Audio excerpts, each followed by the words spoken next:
Hey everyone, welcome to the episode. Today we are talking with Lin Workman. Lin is an artist. He works with sketch cards, comics, all that fun stuff, and is also a teacher and a coach. Welcome to the show. Oh, awesome. Welcome to the show, Lindsey. Yeah. Hey, I brought visual aids, so I'm sure the people listening to the audio version will appreciate We that. will appreciate that, yeah.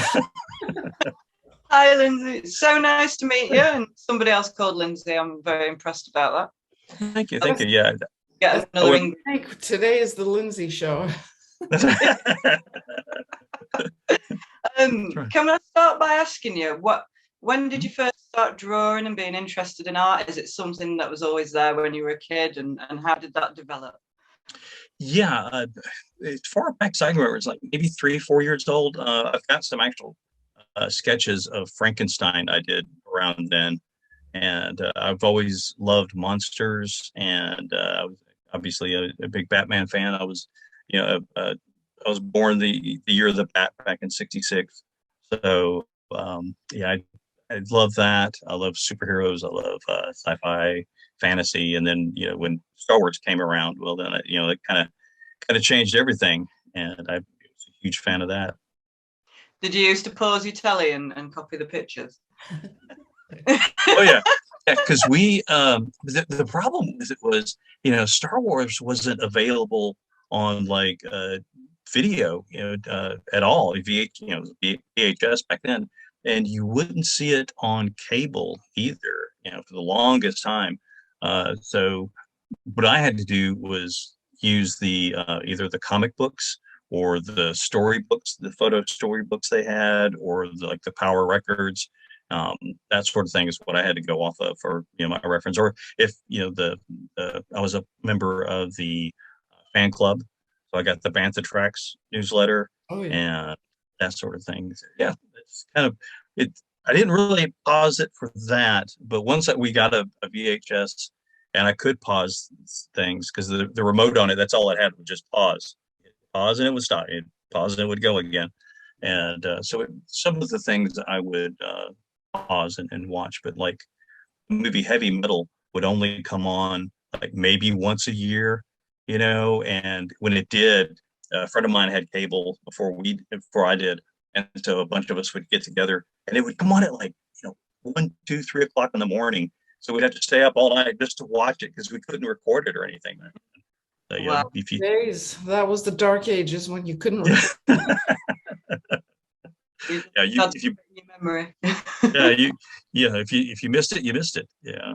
You didn't want to be that kid the next day at school that was like, oh yeah, I didn't see it. Wow, different world back then, wasn't it? So after school, where did you head to after that on your art journey? Well, the thing I really got interested in because I was doing a lot of cartooning and trying to get into the comics, and I got a rejection letter from Marvel, which I totally deserved because I was like 15 and it was anywhere near. I'm still not anywhere near being able to draw for Marvel, but I started learning how to airbrush, and I took like a continuing ed class and kind of got my feet wet with that. And then I met a couple of friends of mine, longtime friends now, but one of them I met at a fair who was airbrushing, and my mom was like, you should go over there and talk to him about airbrushing. He looked like Charles Manson. So I was like, yeah, I don't know about that, Mom. That doesn't seem like a good idea to go talk to this long-haired, bearded guy at the fair. Yeah, but I did, and he showed me what he was doing. And then another guy I met, that was Greg Cravens, he's the cartoonist on the Buckets comic strip, and he does a lot of other things like he's working on Stone Ninja. He does a lot of commercial art, but I ran into A.G. Howard, he's more into like special effects type makeup and stuff. And I used to be like his guinea pig. He would like my face or whatever. But I ran into him at the mall, and my grandmother was like, "You should go talk to him about airbrushing." I don't know. He was a little taller than I was and full beard. And I was really shy about just going up and talking to anybody. And I did. And he goes, "Well, let me tell you, son, this is what you need to do." And I found out later that I was actually older than he was. Yeah. But I got a job behind the counter, and then I started learning from him, and then got the job when he got moved to another location. I got a job as the backup airbrush artist, and so I was doing T-shirts, the hearts with like Bubba Love Sissy on them, and that kind of stuff, and then started doing portraits and cars, and then from there I started working at a haunted house. It was a charity haunted house for the Ronald McDonald House, and we had like a big, huge type of lobby area, and they had like, that's kind of where we'd have people queue up, and get them out of the weather if it's bad weather. But we had a lot of space in there, and the guys I was working with was like, "Hey, you do art stuff. Why don't we do like an art show out?" I was like, "Okay, sure." So I started airbrushing my monster pieces, which are big monster portraits, and so from there I just started doing other art shows, and kind of got connected with the Mid-South Cartoonist Association, which is a cartoonist group out of Memphis, and then the DeSoto Arts Council, which is here in Hernando, where I live. It's the county seat. But I met Vicki Naiman through that, and that's kind of how I started getting into the autism type stuff, because she was doing a fundraiser with the local Memphis River Kings hockey team, and I was unemployed at the time, or freelancing, and they asked me if I wanted to do some portraits of their hockey players, and it's like full figure type shots of the hockey players and the mascots and those team members. I was like, yeah, sure, but yeah, I was unemployed at the time, so I couldn't do it for free, but I gave them a really good discount on doing it, especially because they wanted like 30 of them. It wasn't just one or two, it was like 30 of them, and you know how expensive markers are, and that sort of thing. So I had to do the marker things, and they would sell them off and raise money for the local autism. And so that's kind of how I got into the autism. And then Vicki ended up, she left the DeSoto Arts Council and went to the South Haven Arts Council, like I said, just up the road. And they started doing the Little House art project. And she contacted me, and I first started teaching them basic cartooning, comic book type stuff, because I had taught a few classes through Vicki at the DeSoto Arts Council. They would have like their summer arts program for kids, and I don't consider myself a great teacher. Honestly, I get like really like severe anxiety anytime right after I say yes. They go, "Hey, would you like to teach classes?" "Yeah, sure." They go, "Oh, what did I just agree to?" I bet you're a great teacher. You seem to be someone who's super easy to approach, and that would be great for kids. Well, it's one of those things that I worry about it until after I'm in it. Once the classes start, the anxiety goes away. You start having fun. The kids are having fun, and either that or the kids are having some problems, and you can kind of help solve it. And so we did. In your class, I'm sorry. How many kids would you say you teach at the same time? Usually there's about a dozen and a half to 2 dozen. Ooh, that's a lot. Those are big classes. That would stress me out. Yeah. That's the other thing, when you find out exactly how many there's going to be. And normally, like the normal, it's really funny because like the normal art classes, I don't know why I say normal, but just just summer art classes that I've taught through the cartoonist group or through the DeSoto Arts Council. A lot of times, some of the kids are there just because it's a babysitting job. It's parents have put them in there to kind of give them something to do over the summer or whatever. The difference with the Little House art project, that the kids are there to draw. They all want to be there to draw or paint or whatever art project they have going on that month, because they get together once a month. And so it's a lot. And again, even with kids on the different ends of the spectrum, it's easier to keep their focus than it is the non-autistic classes I've taught. Isn't that interesting? Yeah, because a lot of times I think they focus that if they're really into something, they're really into it. Yeah. Oh yeah. And the other kids, they're just there to like talk with their friends, and it's summer and we're out of school, yay. Yeah. that kind of, so you always get these little pockets that just want to sit and talk. They don't want to draw. But Mm. at the autistic classes, again, like I said, they're very focused on what they're doing. And even when, because sometimes some of them will get a little bit upset because it's not coming easily. They're having some difficulties, and so as long as you like spot that early on and kind of go, okay, well, I'm going to need to spend a little bit more attention with this student and get them, kind of to where they feel more confident about what they're doing. Because a lot of times, like, I brought in a bunch of blank sketch cards because I had like my own sketch cards made up for the local cartoonist group. So Oh, this how cool last is class, that? That's awesome. Wow. Well, Sketch cards just for that. That's yeah, very cool. I've been trying to do something similar because I really want to get kids into sketch cards. Like I've been teaching art in my spare time, and like everything you've said, exactly the same. The babysitting, some kids are interested, some aren't. I haven't done a class your size. I'm not sure I could cope with it. I go very specialist with just a few kids, and just right. really, I'm not sure I could do the whole run around everywhere thing. But with say with the autistic kids, how can you help? Do they lose the temper? Because like my little one, if it goes wrong, Hmm. he will lose his temper. The amount of There's up pictures and rips up, if it doesn't go quite his way. Do you? sometimes that happens. Not usually, like I said, if you can see that it's going that way and you can kind of head it off and figure out, all right, what are they struggling with? What are they stumbling with? This one girl, the last class I taught, she was stumbling with that all of her characters were looking the same. And, okay, well, tell me about your characters. And so she started telling me about them. And I'm like, all right, well, here's some ways that you can make them slightly different. Because two of them were like, they were twins, but one was a boy, one was a girl. And I'm like, okay, well, they're twins, so they're going to be kind of similar, even if they're not identical, twins. So here's some ways you can make them, similar. Here's some ways you can make them stand out from each other. And once she kind of got into that thought process about it's not just what the characters look like, but who the characters are, then she was like, oh, okay, well, I can do this and I can do that and do that. And so that kind of helped. Finding the little thread that will lead them to the way they can understand to make it work for them, which actually would work for anyone in the Exactly. end.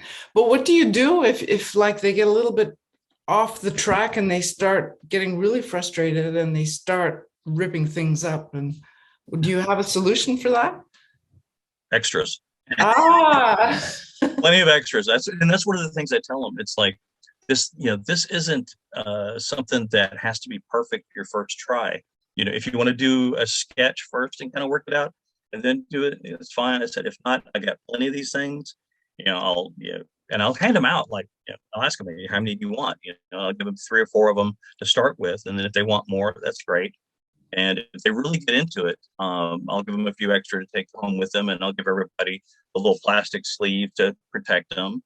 And one of the things, because again, like doing sketch covers, nobody knew what those were. When I started talking about doing sketch cards, nobody knew what those were. But with artists, once you start telling them, it's a trading card that you can make and do whatever you want to with it. Then they go, oh, well, can I draw Pokemon? Sure, draw Pokemon. Can I draw my character? Yeah, sure, draw your characters. Can I? What else can I do with them?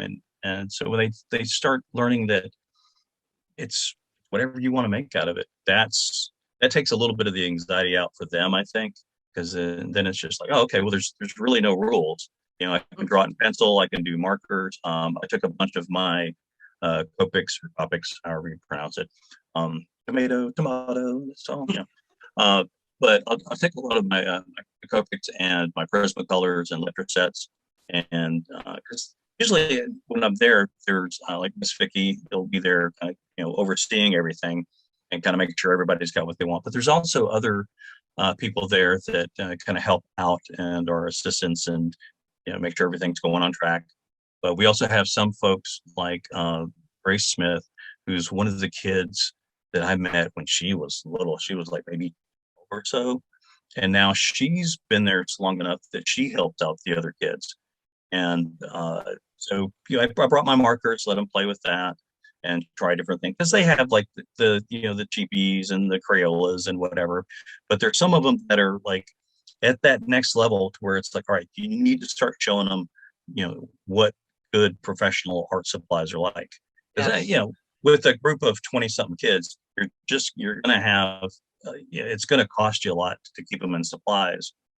And I've tried to like donate stuff whenever I can. We did a convention here in town, and it was a quick draw panel. And if you've ever been to one of those, it's where you get like suggestions from the audience, and you start drawing it. And sometimes it could be just they throw out character names, but also they can throw out different situation things. And I had at one show, I had somebody yell out Harley Quinn and Hurley from like Lost, and I said, "Did y'all say Hurley Quinn?" And they started laughing. I'm like, all right, well, that's what I'm drawing. And I drew Hurley from Lost and a Harley Quinn outfit. Yeah. And Awesome. but Wow. we've done, so those are fun. So like a fabulous exercise for somebody who well, like, I mean, I'd be terrified to do that. It's like stand-up comedy or something. yeah, It must be like a super exercise to really work your drawing skills. I mean, you got to do it like on the spot, work your imagination. I cannot even imagine. It's another one of those that I used to like be really kind of anxious about going and doing, because some of the guys and girls that were on there were named professionals in the comic industry, like Will Spaccio, Tony Parker, Tony Rodriguez. There was, it was funny. There's one time this kid in the audience who was like a teenager, and they brought him up on stage with us.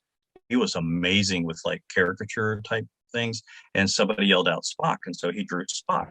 He drew like the the young '60s Leonard Nimoy, and so and the Star Trek movie had just come out where there's old Spock, and then somebody yelled, "Oh, the old Spock," and he's like, "Okay," so he drew like old Spock looking over his shoulder, But cool. Well, that's neat. Yeah, Have they ever tried things like collage as well and stuff like that on sketch card? For the kids. For the kids, yeah. Yeah, they do a little bit of everything. Like I said, from the quick draw panel, we had a bunch of the Bristol pads left over. So I had those and some Sharpies that I gave to Vicky, because it was like, they're not going to stay good till next year, so I gave those to Vicky. But yeah, they'll use a lot of stuff. They'll do like different type of paper type projects. They do, like I said, painting, they do collage, they do whatever. My friend Antonio Johnson, who's in the cartoonist group with me, he came out and was doing some digital drawing, because he uses like Studio Paint, and some of the kids use like the Procreate and digital things on tablets and phones. So a lot of those kids were just like excited to find somebody that knew how to do that as well. Wow, cool. And yeah, my friend Anton, he came out and was drawing like some manga, anime type stuff, but was also teaching them the martial arts moves, so that when they're drawing their manga stuff, they know how to punch and kick and that. And my friend Kevin came out. He's a puppeteer, and he's like the president of the Cartoonist Association. Came out and was doing the puppets with them. So they would do like the paper bag puppets, and they would do sock puppets, and and those type of puppets. But yeah, it's a little bit of everything. That's so I do agree. Like when you mentioned earlier about the cheap materials, this is one thing that actually gets on my nerves for kids, because if you buy kids an art set, like there's no pigment in the pencil crayons. There's no, it just makes them think that they're not good at it because of the materials that they're using in it, and they'll get disheartened. Same with clay and things like that. And right. It's just such a shame. So it's nice that you take those proper materials so they can have a go and know what it's actually like when you've got those things at your disposal. Such a difference. Yeah, because as a kid, this the yellow number 2 pencil was my go-to for everything.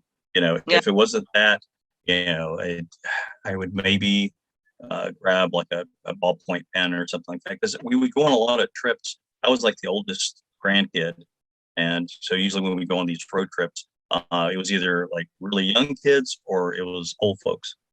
But everybody had these Sunday funnies somewhere around the house. And so I used to get those and just like, find a pencil or a pen and just, copy Hagar or Garfield or whatever. And that's kind of how I got started. And then it wasn't until I got into doing like airbrushing that I learned that, oh yeah, it's what you use makes a difference. Because I started off with a little single action Binks Ren airbrush. And that was one of the things AG told me was like, dude, you need a double action brush because what you're trying to do is like painting with like boxing gloves on. It's just it's the same thing with like using a mouse or a tablet. It's like if you have like the pen, you can do more than you can with trying to do the mouse. Oh, so what's the actual difference between those two different airbrushes? Oh, okay. A single action airbrush, you push down and you get air and paint at the same time. There's like a little nozzle on the end that you can adjust for your spray painter to make it thinner, thicker. With a double action brush, I use a Pache VL number 3. I like it because it can kind of do a little bit of everything. I can do everything from like painting t-shirts and model kits with it to doing big murals. So with that, you push down, you get air, and then you pull back and you get more paint. So it's like the more you pull back, the more paint you get, and the closer or further away you are, adjusts what the spray painter looks like. It must take a lot of practice to really learn to airbrush well, then, I would guess. It does. The biggest problem with airbrushing is people give up on it before they really get the hang of it. I used to work at back in the late 80s or so when I was airbrushing. First time I worked at an art supply store, and people would come in and want to buy stuff. And since I knew how to airbrush, I usually got the airbrush questions. And since another guy did markers, he got the marker questions, and we kind of split up that kind of thing. But people would come in and go, "Yeah, I need to make some money real fast. I want to buy an airbrush." And I'm like, "Have you ever used one before?" And they're like, "No." And I'm like, "Well, not that I don't want to sell it to you, but I'm going to tell you, it's going to take you probably at least 6 months before you really get the hang of it." That's probably when they turn around and walk out the door, I would imagine. Yeah, well, most of the times they would buy it and then they would come back and go, "Yeah, it doesn't work." I'm like, okay, well, what kind of paints were you using? Did you clean it properly? Because that's the other thing with airbrushing. You got to keep the gun clean. I was going to ask you, is it like high maintenance? Not necessarily. It's one of those things that you just kind of need to get in the hang of. Once you it's hard to get like the arthritis from 30 years of airbrushing, but yeah, you get that. Yeah. Yeah. Exactly. It's easy. Yeah. Yeah. I used to could airbrush like 10, 12 hours straight, like during Christmas season and stuff like that. And now I airbrush for like 30 minutes to an hour, and I start getting frustrated and I start hurting, and I go, I just don't get it. I used to do this for 20, for all day, kind of thing. And my wife was like, you were 20. You're not 20 anymore. But yeah, as long as you keep your airbrush clean, like run some water through it. Like, 'cause I use a lot of like Createx paint, which is water-based paint, kind of acrylic. And as long as you're running water through it in between colors, or when you get done with it, flush it out really good. I always tell people, learn how to field strip your airbrush. Because if you can take it apart and put it back together, blindfold, you're good. It's not really more work than it is to clean a set of brushes, or it's the same thing. Just you got to learn to do it. Right, because if you don't, like with your brushes, it's going to fight you. It's and also split. Yeah. Oh my gosh. You've got to. They have like on the. Cause I use like the gravity feed, or not the gravity feed, the siphon feed bottles. And if you do not keep the air hole clean, because what happens is as the paint's coming out and through your brush, it's sucking in air too, so you got that airflow going. If that gets blocked off, you have a basic paint grenade sitting underneath your airbrush, and as soon as you take it off, it's going to go all. And I've ruined. Well, I didn't ruin them, but I've had to fix 2 paintings like that. And just as I'm getting done with it, finish the highlights, about to sign the name, take it off, and it all over the painting. Oh no! Like, Oh my God! luckily, I was able to take like a damp cloth and wipe off the excess and let it dry, and then go back and touch up the spots needed to. But that's another big thing. Keep it clean. Like, I'll tell my students that I teach, I'm like, half of this is learning how to fix your mistakes. Oh yeah, At least half, yeah. Don't worry about making mistakes. You'll learn how to fix them. Mm-hmm. Like when you're on a deadline, when you what erasers are for. Yeah. You know, that's your card. You're not, you know, you have to do it. You can't just go start again. You got to fix it. That's why the art gods made erasers. That's why they made Control Z. Yeah. White out. Yeah.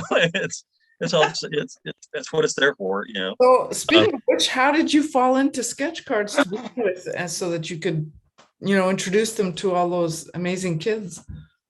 Well, and you do work on sketch cards yourself. You work for, I don't know if you've worked for Tops, but you have worked for, you have worked for Tops? Yeah. The Tops, the first, I showed you here a second ago. Anyway, yeah, this one here, that was from their Empire Strikes Back Wide Vision set. That's airbrush, right? Airbrush? No, this is all marker. Gads. Yeah, that's all marker. Sweet. This one belongs to my wife's collection. Basically, we got together because of Star Wars, specifically Vader. She was searching for Darth Vader on the internet when I think Revenge of the Sith was coming out, and she ran across a fan group, the local Memphis Star Wars fan force, the Suspicious Mind Trick, and she got talking to them, and I had met them at the Stealth Con here in town around the same time. I made a bad Wampa joke, and they were dressed as Jedis, so or Jedi, as we say around here. So I got to meet them. Nikki got to meet them, and they used to have a lot of different events, like backyard movie nights where we'd watch Star Wars, or they would go to have like a group outing to like the Redbirds game, the baseball game here, or other type events. And so I got invited out to one of their movie nights, and Nikki got invited to one of their gaming nights. And that's where we hooked up, and it took a little while because she was still living in Nashville, but she's huge Anakin and Vader fan, and she loves Padme and Leia. So when this was like I said, the Wide Vision set was my first top set. I had just, right as I got it, we had just gotten engaged, and then I got laid off from my day job, which was designing monuments at the time. I was doing like gravestones, headstones, civic monuments, tombstones, that kind of stuff. And on the computer or by hand, or a little bit of both. A little bit of both. Yeah, because when I was doing the tombstones, it was a lot of like vector-based art, so that I could change shapes easily, for the different tombstones. And I used a little bit of Photoshop, because we had a lot of times we'd have to like put photos, etchings and stuff on it, or I'd have to get things ready for bronze pieces to go on there, but used a lot of Photoshop. But yeah, when I got this sketch card gig, so right after I got to working on it, I got laid off, and so I was selling my. Just be 1 second, sorry. Oh, that's fine. Sorry, guys. I'm surprised I'm not hearing my cats at the door, because like I fed them earlier, but they haven't gone outside to play or anything. So we got like a fenced-in yard, and I'll go have my coffee and let them play for a little bit. While Lindsey is taking up, there we go. You use a lot of software, I think, in conjunction with your art as well. Which software suites do you use? I started off using, way back in the day, I was using using Photoshop, but it was just called Photoshop. There wasn't like Photoshop CS, wasn't Photoshop 3, 4, 5, it was just Photoshop. And I started using that when I was working on a comic book called Star Gods. And I was kind of rendering out figures. They would do the pencils, and I'd come back in and render out the figures. And we were doing t-shirts and stuff with it. And I was learning to use all this freehand don't know if you guys ever used freehand before. I've never used it, but I've seen that name around.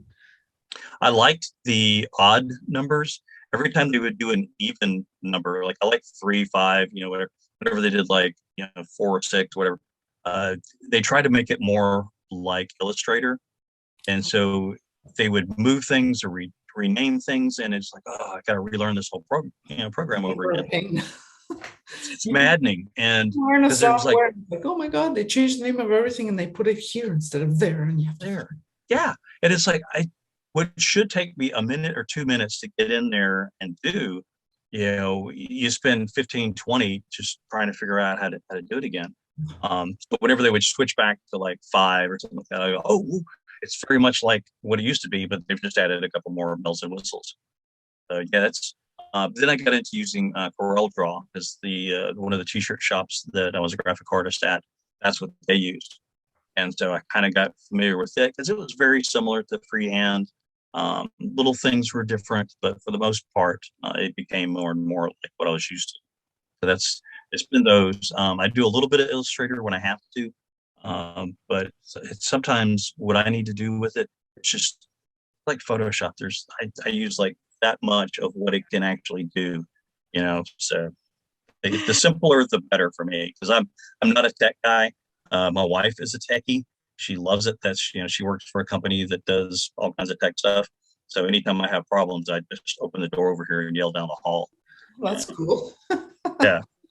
So you please go ahead, Lindsay. Go ahead. Well, I was just I'm just a bit nosy about your airbrush work. I was just curious if it was just airbrush or if you add extras to it to get extra fine details, if you have paint or pencil, or is it just airbrush?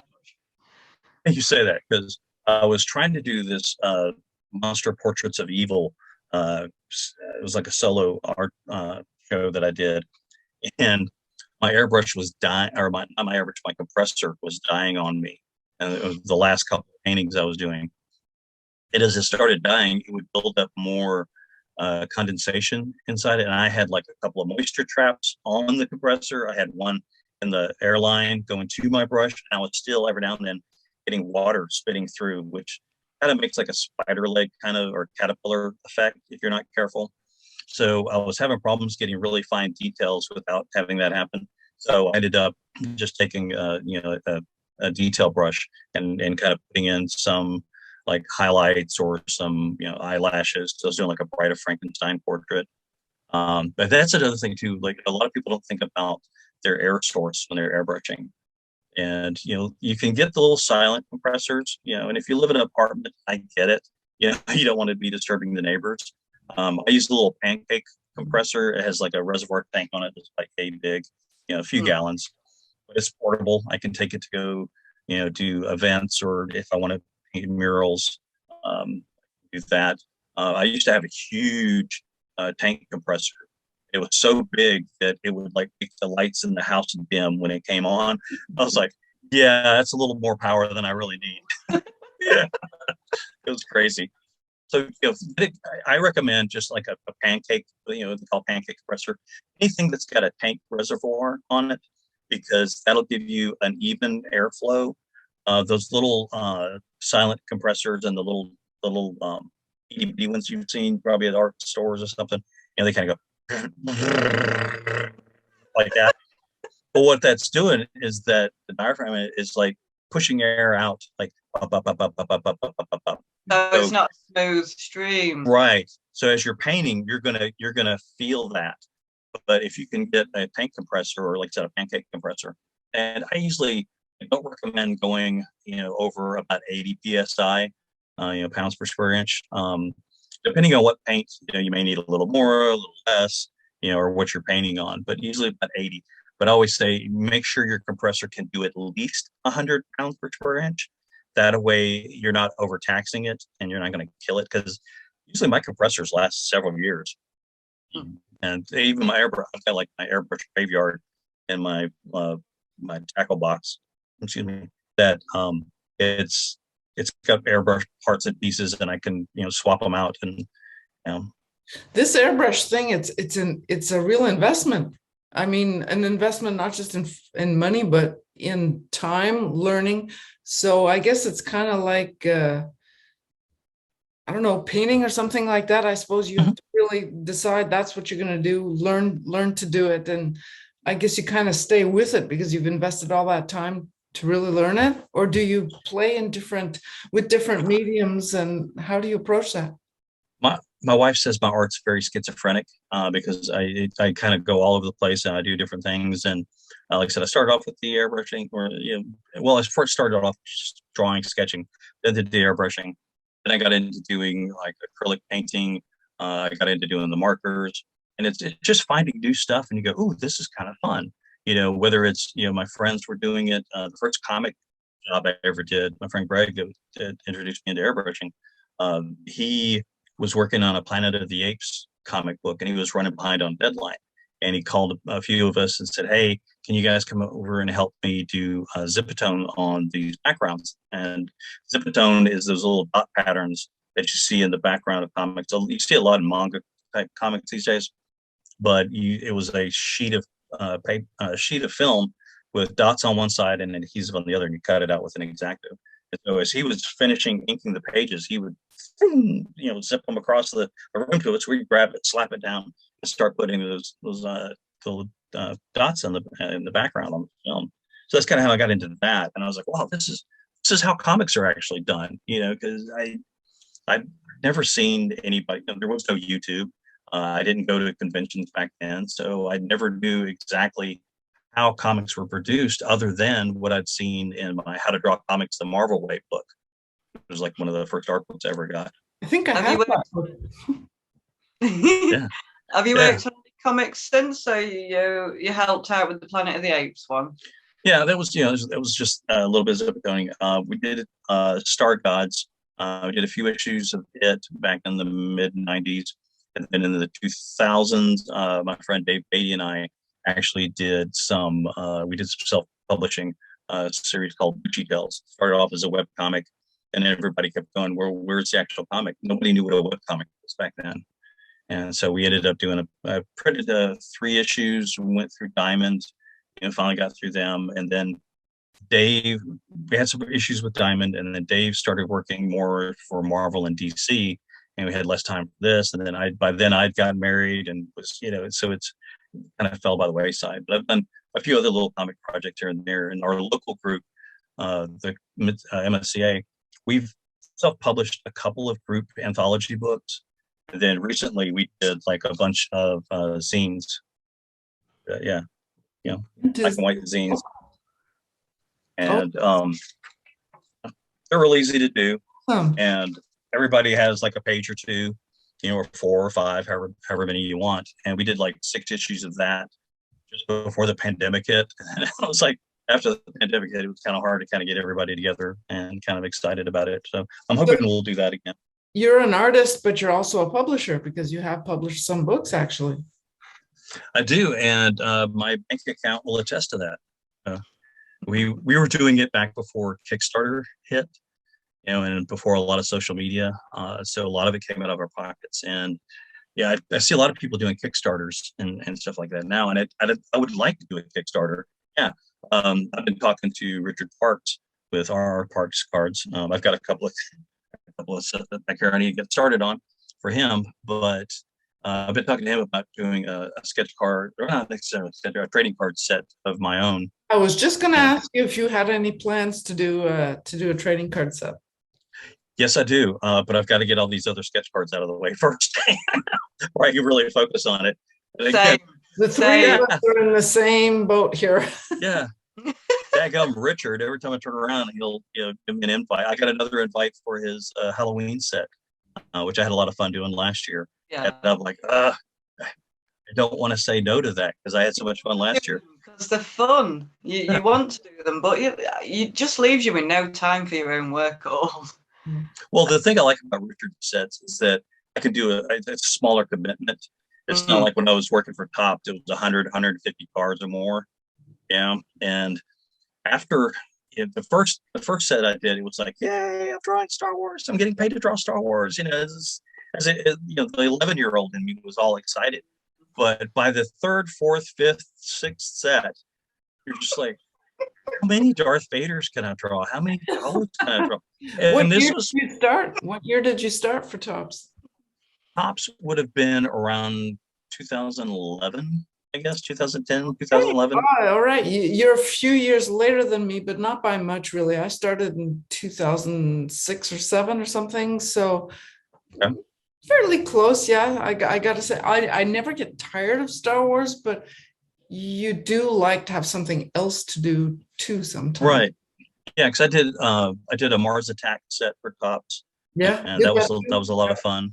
did that one. And yeah, it was great because um, it was a little tricky because we couldn't do the movie aliens, No. but you could do cartoony versions of Mars Attacks. You could do stuff based on the original '60s set. So that was kind of fun. I've done stuff for Bragent. I've done stuff for Cryptozoic. I've done stuff for Viceroy. So it's maybe a dozen to 2 dozen. Somewhere in between their sets that I've done. So you're a full-time artist, basically. Actually, no. I I was a full-time screen printer for a long time and was doing these on the side. And then, like I said, when I got laid off, I was taking as many sketch card gigs and everything else because back then I don't know what you guys have had to deal with lately with selling your artist proofs, your returns, but back then those sketch cards helped pay for our wedding, and Yeah, our honeymoon. it was When I easy to sell back then. It was very easy to sell yeah, back then. and I was selling them through my website. And then after about the second or third set, things started kind of slowing down. And I don't know if it was just people were, they'd seen enough of my stuff and were like, whatever, or it was just the market was getting flooded at the time because there was a bunch of sketch artists coming out. And so, I took them off my site and started selling them locally at a local comic shop. I sell those, and I've got like some sketch covers I do. Like this is a Supergirl I did for my wife. Wow, that's gorgeous. And she's a Bucky fan. She loves Winter Soldier. So I can see that. So Very I do nice. those. Working on this Superman one here. This will Sweet.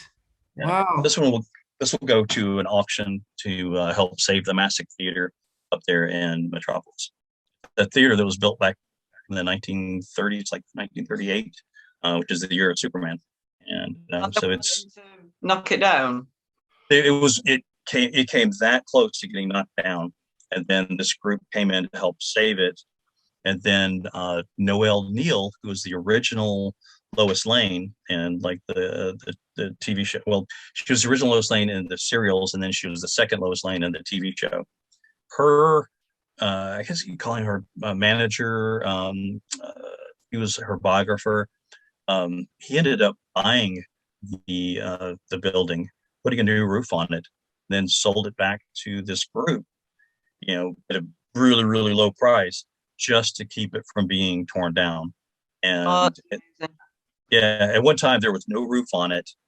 The all the roof had fallen on the floor, and so there was just all this debris. And there was a tree growing in the middle of the building, and Wow. there was like stray cats. There was a couple stray cats that were living there, and they found the cats a home. They took the tree out and they cleaned everything out, and they realized that that material falling on the concrete pad had actually protected it from the elements and stuff. Even though there was a tree growing on top of it, it was all grown in the debris. They cleared that out, put a roof on it, and they just put new windows and stuff in it. But each year they try to do a charity auction to help raise money for it. And I donate comics, or I donate toys or paintings, and that's to help. And I help out with that. Old buildings are there's so much more interesting than new ones, and I think we need to preserve them. That's excellent. I love it. Yeah, we go up there about once a year, sometimes twice, depending on what kind of events they've got going on. But I love that old style architecture. And we live in a small town here in Mississippi, and we've got a courthouse square, and there's a lot of old historic buildings there. And actually courthouse here is where John Grisham wrote Time to Kill, because he's a local lawyer, and that's what he was doing back then. It was, on his breaks, he'd go write Time to Kill. Where I'm from, it's when you go to the town centre, if you don't look up, you wouldn't know what amazing things are up there, because you've got all obviously the shop fronts are all new and sparkly and boring, but if you just look up a little bit, all the old buildings are still there on top. It's fascinating, but nobody bothers just to, Well, the Desoto Arts Council, when I first started with them, they were in a house that was just up the road from us. It's like a 3-bedroom house, whatever that was, where they were situated. Well, they got to move into the Banks house, which is like an old Southern plantation type house with the big columns on the front. And they were in there for several years. And then that house got sold, and they moved into what was the original City Hall building. It's not a huge building. It's a tiny little building, but it's just a really cool building. And I like what they've done with the space. And they've kind of expanded the back of the space, where they've got a covered porch on this side and one on this side. So now they can do some outdoor events. And there's an empty lot next to them on this court square, where whenever they do like the A Fair or Water Tower Festival, they usually have like different artist booths set up there, or on the road. They'll close the road behind them and have that set up there. But yeah. So I love that. Sorry. Oh, no, I was just going to say, I love how active you are in your community. You seem to know everything, all about everything that's going on around you. How do you keep up with that? It's just, so as much as I hate social media, that's about the only way I can keep up with it. Or like I said, you have friends that'll give you a heads up on it. And I used to be president and then vice president of the MSCA, but now I'm just the I guess what you'd call the social media guy, or the webmaster. And then I do the Drawing Funny podcast, which started off because of the pandemic. We couldn't get together anymore, so we started doing Zoom calls for our meetings, and I started recording some of those. And then once we stopped doing like the Zooms, I was doing more interviews with friends that I hadn't talked to in a while. I knew some friends had some Kickstarters going on.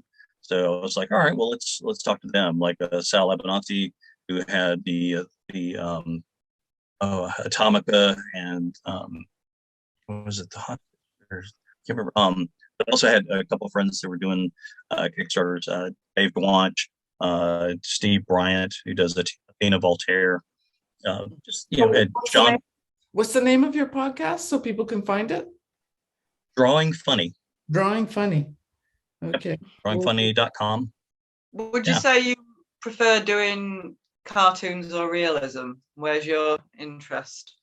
Well, that's kind of where the whole going all over the map with different art styles.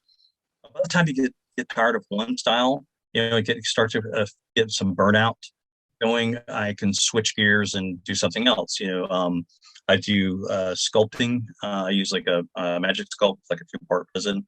So I'll do either original sculpts, little cartoony sculpts, or I'll do take a pop figure and customize it. And just something else. I would like to getting into doing the acrylic paintings. I would do like some cartoony superhero paintings. I did some for Metropolis, and it was kind of fun. Back to Metropolis again, and this kind of goes with the autism as well. We had one of our artist alleys was big enough where we could have seatings, or actually 2 of them were, where we could have seating for people to sit, and we could teach them either airbrushing or cartooning. And I got to, when I found out that I was going to be a guest artist at Superman Celebration, I was like, okay, I guess I better learn how to draw Superman really fast. So I ended up doing a Superman cartoon, and he's like flying at you with his fist out like this. I got to where I could do that in about a minute or less. So I don't do a lot of con sketches because I hate drawing at my table. Usually the lighting is bad. People bump your table. If you got your head down and you're drawing, people don't want to approach you. They're afraid they're going to, disturb you. So having Nikki with me at shows, or back when Dave and his wife Mike and I were doing shows, one of us could draw while the others either stood and kept an eye things. And if you're standing and you're eye level with people, they're more likely to come over than if you're sitting down too. Did not know Yeah. that. Yeah. So at Metropolis, when we were doing these demonstrations, there was a couple of kids that would come in because I was, teaching them how to draw Superman, basic thing, using shapes and stuff like that, and really quickly. And I had one kid named Truett that came over later and brought me a little drawing he did of Green Arrow, because he was dressed up like Green Arrow. So he did that. But another kid, he was a young teenager. He probably was 13, 14, 15, somewhere around that age. He was autistic. His name was Connor. And he was there with his family. And he came over, and his thing was he liked to draw on a magnadoodle. Remember those? A what? Where it has a magnadoodle. It's got a like pen. an etch a sketch, but It's kind of like an etch a sketch, yeah, but you can actually draw on it. That was Yeah. amazing. Those things were incredible. Yeah. With this magnadoodle, you could draw on it, and then you could slide it down and erase it, and you go over. Well, his parents, every time he would draw something like that, they would take a picture of it. So he had like his own little gallery of magnadoodle things. But he came over to me after the class demonstration thing and showed me his Superman that he drew doing the techniques that I taught him in the class. So there's a picture of me and with my cartoon and a picture of him with his on the magnadoodle. Well, each year they would stop by Artist Alley and I would see them, and he usually has family with him. So if we couldn't understand each other, because not only is he autistic, he's also deaf. So we couldn't really talk, but if he could see my lips, he could kind of figure out what I was saying, and then he would sign to his mom and she would translate, for us. But I see him every year, and I ran into him again this year. But we became friends on Facebook, and he went from doing that magnadoodle to drawing outside using a pencil and on paper, and then he found tablets, like an iPad, and doing digitally. So now he's working that way. And Grace, the girl that helps us, one of the students that helps us with the little house art project, that's what she loves working on now, is tablet. Isn't that something? They love the digital stuff. It's great. Me personally, I have a hard time doing it. Although when we were doing Bushy Tails and stuff like that, I would paint the covers in Photoshop and all. But me personally, I still like doing markers. I like doing the airbrush. I'll show you some real quick here. I can reach it. Look at all that amazing stuff in there. Oh my God. It's just like you can't see the junk behind me. But this is one of the airbrush paintings. I don't know if you can see it or not. Wow. Oh my God. People who are listening to the audio version, you really got to go check out the YouTube. The Emperor's watching you. Oh my gosh. Look at that. Isn't that incredible? That's a huge painting. It's about 2.5 by 3 feet or so. How long does it take you to paint something that big? Used to, I could knock stuff out in a few hours. These days, I'll do it over a weekend, something like that. I'll kind of lay it out and do it, kind of get all the kind of shading and kind of the shapes, everything. And then the next day, I'll come back and do all the final details and then finish it up. So that way, I found that if I paint later and later, you start getting sleepier, and my eyes aren't as good as they used to be, and you start making mistakes. So it's better to work on it for a little bit and then step away from it, come back. And one of the tricks I found too, after I'm not crazy about tech, but I'm not crazy about smartphones.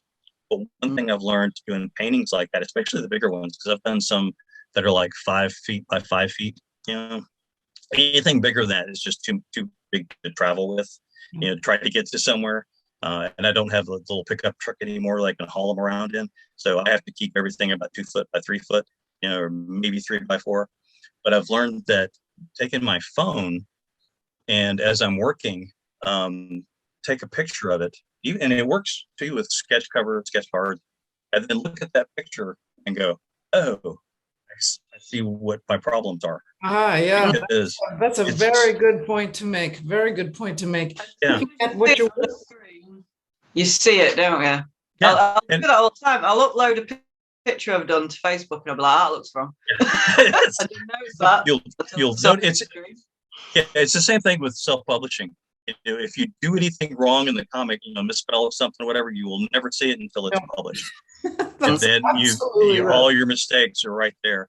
But yeah, with that, painting big, like I said, like the big airbrush paintings or doing murals or something like that, you tend to get like really focused on one area or something, and you need to step back. And I found that while I'm painting, if I'm going to take a break or something, get a little something to drink or clean out the brush, I like to step back about 3 or 4 feet and then kind of look at the overall painting, and then like I said, take a picture of it, not only just so I can see what may be wrong with my drawing, but also to kind of have a progressional type of thing I can share on my website later. It's like, okay, here's how I started off, and here's how I did it.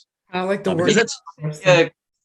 Yeah. So you can't see your composition when you're that close up either. Like, you have to see where you're putting things and how big you should do them. Even turning it upside down, very often when you turn it upside down, you don't see what you want to see. You see the shapes as shapes instead. You don't. Your brain interprets the thing differently, and it's easier, I find, to see. When you're looking at something, you're like, I don't know, there's something just not right. You turn it backwards in a mirror. Yeah, that too. Yeah. Because you'll see if it's leaning or if it. Yeah. Because the Vader painting, I actually painted it vertical mostly, even though it actually goes sideways. It's just because the angles of his mask, and it was easier to paint this way than it was trying to go that way with it. And then again, it just depends on what I'm painting as to if I'm going to turn the painting and try to get this area up here finished. And it can be tricky.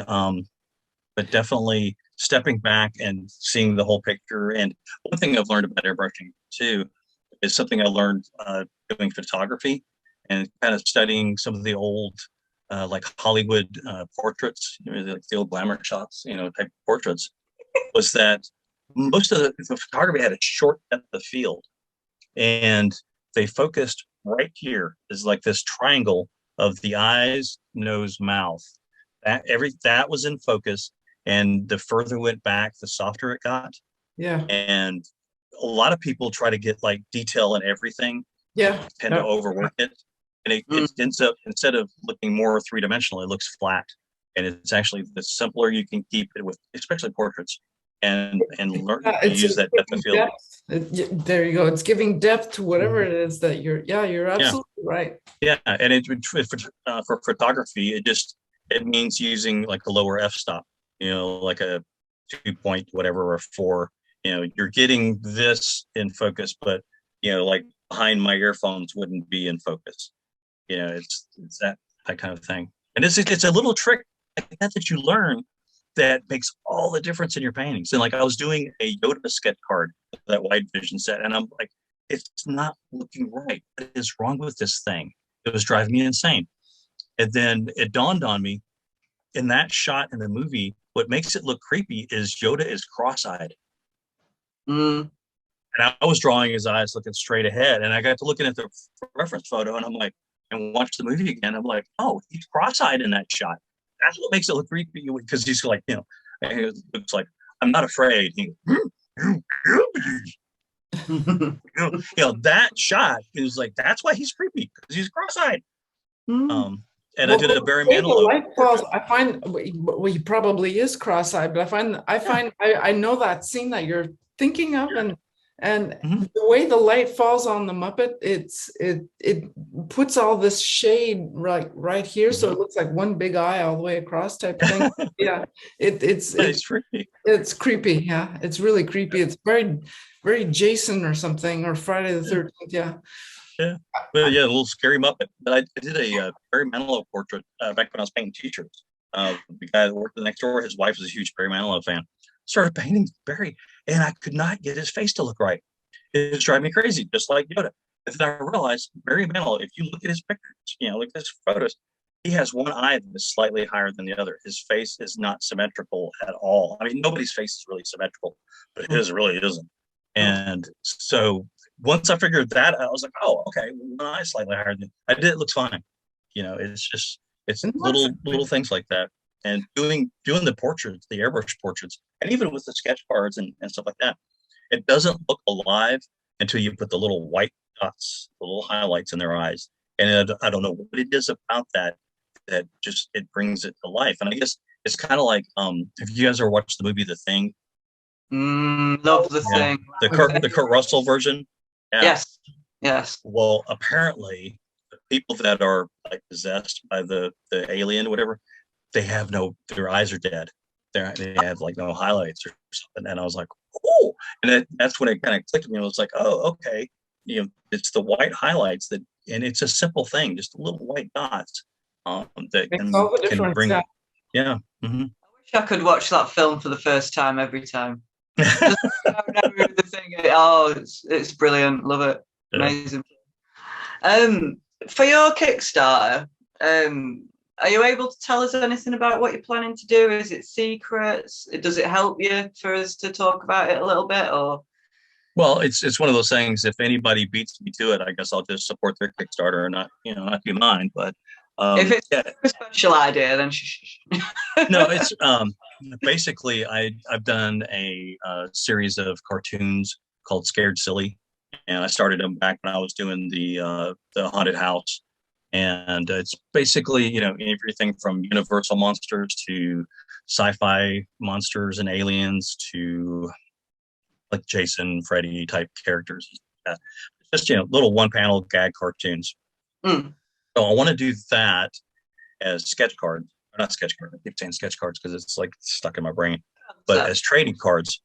And then have like special ones that are maybe chrome, or some that are stickers, or some that are, just some different, because Richard, he does so many different things with his, and I've been talking with him about trading card god. Let's just admit it right now. He's like teaching everybody how to do it. And that's one of the things that I really appreciate about him, because if it wasn't for Greg or AG and a couple other friends that I've had, like Steve Stanley, who's the one that got me into doing sketch cards professionally, I'd messed around with them a little bit. But if it wasn't for people like that, showing me and teaching me stuff, it's, again, when I was starting off, there was no YouTube. There was no just Google it. If somebody didn't actually show you or tell you about it, you had to do a lot of legwork. Yeah, you just didn't know. So Richard's been really great about sharing information. And as you guys know, he will share a lot of information with you. Because I'll just ask one question and then I'll get like a paragraph response. Like, I've still got a message from him I need to sit and read properly, because you really do have to prepare yourself to take the information in. Yeah, and I really appreciate that. And that's one of the things I've always tried to do, is that I may not know the answer to everything, but if you ask me a question, I'm more than happy to tell you. I'm not going to hold it close, because there's competition out there, but I try to compete with myself more than anything else. It's like, all right, keep your eye on what everybody else is doing, but focus more on what you're doing. And there's times when we each do everything in our own particular way. So the people who like what we do individually, hopefully will follow along with us. And the ones who are not happy with that, will find someone else who suits them better. There's room for everyone, I think. Right. Yeah. So that's kind of what I'm looking to do. It's just a fun monster type of a sketch. You said it's called Scared Silly. Scared Silly. Yep. That's a great name. Launch? When is it going to launch? Do you know? Once I get done with all these sketch cards, then I can start thing together. Is there anywhere people can see examples of the Scared Silly artwork? Yeah, if you just go to linworkman.com, it's linworkman.com. Basically everything's on there. I've got my monster portraits, I've got my Scared Silly stuff, I've got links to my Have Geek Will Travel weblog.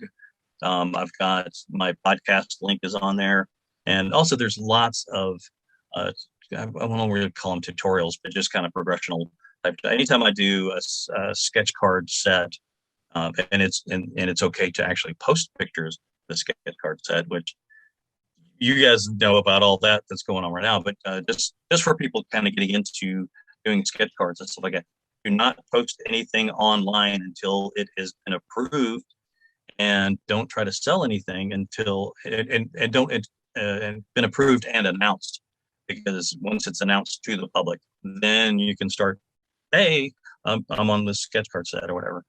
But yeah, definitely. That's a really yeah important to remember. And don't start selling your artist proofs until after the set has come out. And I think that's pretty much been the only stuff in my contracts prior to recently.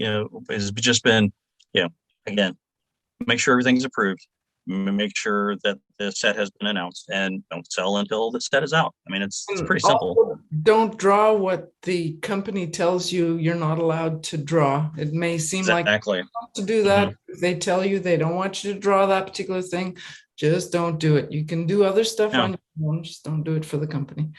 And with Star Wars, each one is, some of them are like the Galaxy sets where just about anything can be drawn as long as it's Star Wars related. But there's others that, like Rebels. If you're drawing a card set for Rebels, well, then don't draw something from Rogue One. Don't draw something from Empire Strikes Back. It's, and like with Richard, I can say this. I'm sure that I did his Halloween set last year, and his Manos, the Hand of Fate, and I did the Nosferatu, and I did what was the other? Ultraman. And like with all of those, he's got tons of reference and lists of characters that you can do. But like with Ultraman, I didn't realize how many different versions of Ultraman there were. I just remember Ultraman when I was a kid. But again, it's very specific. You can do these Ultraman, but you can't do it from this series or that. That's what I love about Richard providing you with that, with those references, so you know exactly what you can and can't do. Like with some companies, it's like you're pretty much on your own, like to discover which is this reference and which is, and it's fine if you know the material, but not everybody does know the material. No. For research, then No, and that's with the things I do like working for Richard, is that if I do have a question about any characters, I can just say, is this okay? Is that okay? Before I ever start drawing it. Because I've had friends, like my friend Dave that I did the sketch covers with, or not sketch, the Gucci Tales with, the comic series. He's told me that he's had to go back and make adjustments on sketch cards, or this wasn't approved, you need to fix this, you need to do that, blah blah blah. And I'm like, seriously, you're having to go back and redraw certain sketch cards because they just weren't happy with the way it kind of looked, and they wouldn't give him any specifics on some things. And I'm like, you're only getting a couple of bucks at the most on each sketch card. Either it's approved or it's not. That kind of stuff drives me crazy. I once had a job offer for a children's illustration book, but quite early on, the author would not listen to me about composition or anything. They were like, I know how it's going to be, kind of thing. But he started dictating even down to how many leaves were on a branch. And at that point, I went, no. Yeah. No, I'm not doing it. There's your money back. Like, find someone else. You can't go to that level of... No, and you have and that's one of the things that kind of drove me crazy about doing freelance work was, all right, how many revisions do I do? And that's something, if you're going to be doing freelance, let them know right from the top, from the front, that, okay, here's the price. And it includes, X number of revisions, whether you want to do 1, 2, 3. After that, each revision is going to be this. Otherwise, you're just going to be sitting there doing changes and changes and changes and changes. And I've noticed that with like t-shirt designs or like logos. I've designed logos for people. They don't understand the simpler the logo, the better. The more iconic it is, the better.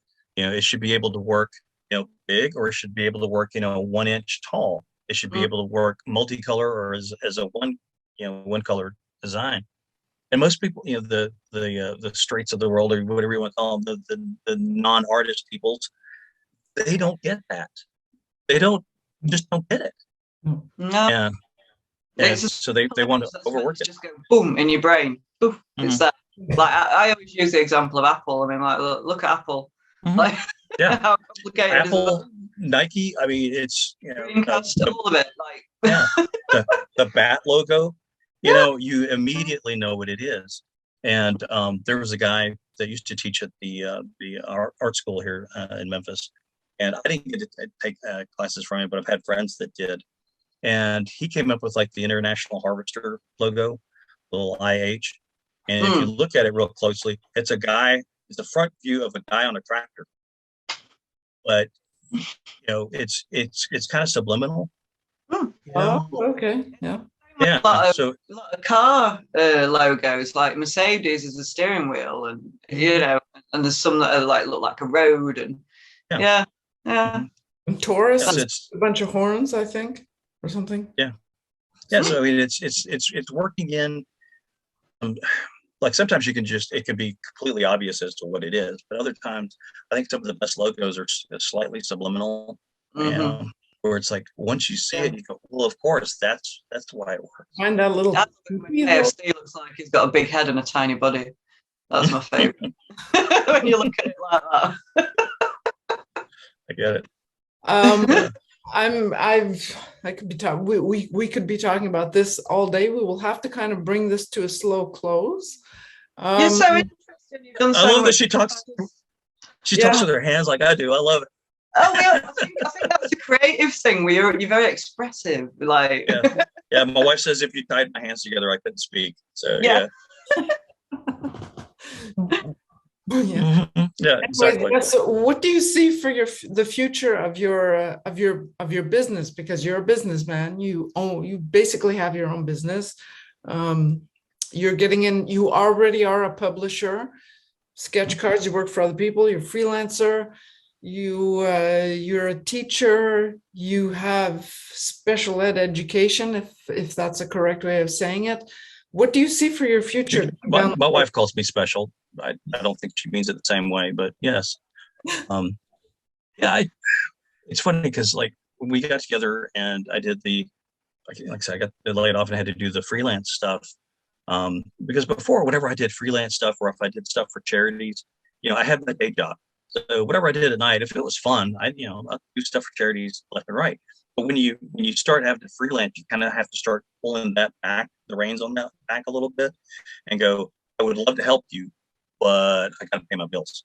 And so picking and choosing what charity things you did, because like I did a lot of like I said, the airbrush paintings and stuff like that. There's the Orpheum Theater here in town. They were raising money for their the Halloran Center, which is a performing arts center where kids can come in and learn how to do all aspects of theater production, from directing to acting to dancing to set design, lighting design, all that kind of stuff. And it's got a stage inside that's the same size as the original Orpheum stage, and so that when kids aren't in there and a production company needs to practice, they've got the same dimensions as the big stage. So that kind of whenever I would do an art show, I'd always have paintings left over, and you can only store these things for so long before something's going to happen to them. Like they're in my garage, something's going to fall and hit it, or you're just going to get dusty and whatever. Yeah. And so I would donate at least 1 or 2 paintings to the Orpheum, and they also had where they had these canvas chairs, and you could airbrush or hand paint on those, and they would auction those off as well. That was kind of like their big, I guess their front stage center type of item in their auctions. That was their centerpiece. And I did one chair, and then the next time after Nikki and I got together, and I donated a painting and did another chair. We walked in, and it was front and center, and it had the spotlight on it, and I was like, oh, and Nikki, I don't know if I've ever seen her more proud of me, because we love going to the theater and the Orpheum and all that. But so I've had I think 3 of my chairs be the centerpiece of the auction, and I wish I could sell my art for how much the auction pieces go for. It seems like anytime I donate art, that's what sells. But yeah, I see myself doing, some more of that when I can. I see myself doing the trading card set. I don't see myself self-publishing again. No, you don't. No, That is not something that you enjoy. no, and I enjoyed it at the time, but I was younger and stupider, so it seems like fun. Looking back on it now, I don't regret self-publishing. I just regret some of the decisions we made in doing it. There's certain business aspects of it that I kind of, why did we do that? And again, you should never regret anything because you learned from it. Exactly. Yeah. So like I said, those are the mistakes that I go, I kind of cringe about. But again, it was a different time, and I don't know if making a different decision would have helped or change things or not. But as far as art goes, like my wife is she's going back to grad school, and she's going for a master's in business, and so I've been trying to ask her more and more business questions. I've been trying to ask Richard more and more business questions, not just art questions. It's learning the business side of art. And that's something that they really don't teach you in art classes. Would your partner be willing to come and chat to us about her business? Love it if she would. Yeah. Because she knows how to make it work for creatives as well. Obviously, being together with you, she's going to have some idea of how to help creatives like us. Sure. That would be awesome. Yeah, I'll run that by her for sure. Yeah. It may depend on what her homework schedule is like. Yeah. Yeah. You haven't seen Twin Peaks, have you? No. It's been years. Yes. It has invaded my life. I'm sorry. Okay. I bet you feel like you're living in that world, don't you? You've been watching it that much. Just keep expecting. Well, it's like donuts mean something different to me now, and every time I see an older person walking by like this, I tend to expect to see them to turn around and go. I saw your donuts post the other day, and I'm like, okay, I'm missing something. It's been too long. Yeah, I just remember the ear and stuff. That was the season 2 is like outstanding. It's just incredible. Is really? Oh yeah. I highly recommend. It's just Have you finished it all now? I'm sorry. Have you completed it, Ingrid? Have you finished the whole everything? I'm up to tonight. I watch episode 22 of season 2. Right. So now I'm thinking of I'm thinking of the previous interview that we did where he said he couldn't watch anything with more than 10 episodes per season because it's just too much of an investment. This 22 episodes. Well, that's been my problem here lately. It's just you'll get into something and it's like I love Doctor Who. Okay. Oh yes. The way they release the seasons, it's like there'll be a couple episodes and then you won't have any for a long time, and then it comes back and I'm going, oh, it's back already. I missed it. So try to go back that too. Sherlock was like that too. Yes, yeah, very much so. You rest in your TV schedule releases. I just don't get it. But but yeah, I love the shows. It's just you get 1 season or 2 seasons behind on something, or if it was on a different platform that I don't normally watch, and then we actually get that, whether it's Hulu or Paramount or whatever, because I'm like trying to catch up on some of the Star Trek stuff I didn't get to see when it first came out. So yeah, you get behind a season or 2 and then you're just like, oh man, I just don't know if I can catch up. That's another niggly that I really hate, is when you have to have a subscription to 20 million different. I can't afford it. I'm a freelancer. I can't afford it. So anyways, that's slightly off topic, and we really do have to bring this to a close. I'm sorry. I could talk to you forever. We have to have you back on again. I need to go feed the wife anyways. Oh my God, okay. I heard her moving around. Oh, yeah, she's up and in her room working. You'll have to come back on and tell us all about all the figures in the back, your collection. I've got loads more questions I could ask, but no. We'll have you back on, And we'll schedule your wife for a very soon business episode. Okay. Yeah, she can do that out of her fango room, and you go, oh, what's that in that bag? What's that? What's that? Because she's got a bunch of stuff too. So. Okay, cool. Awesome. All right. So if people want to find you, they would go to your website. I guess you have all your links on your website. Yes. Yeah. And again, it's linworkman.com. Okay, that would be LinWorkman, Lynn Workman. Okay. Yeah. Just just like Lindsey, but just shorter, because I was lazy as a kid and didn't want to have to write that out. I have to remember to label this episode as the Lindsey episode. Right. Yeah. But it's real quick. Slowly.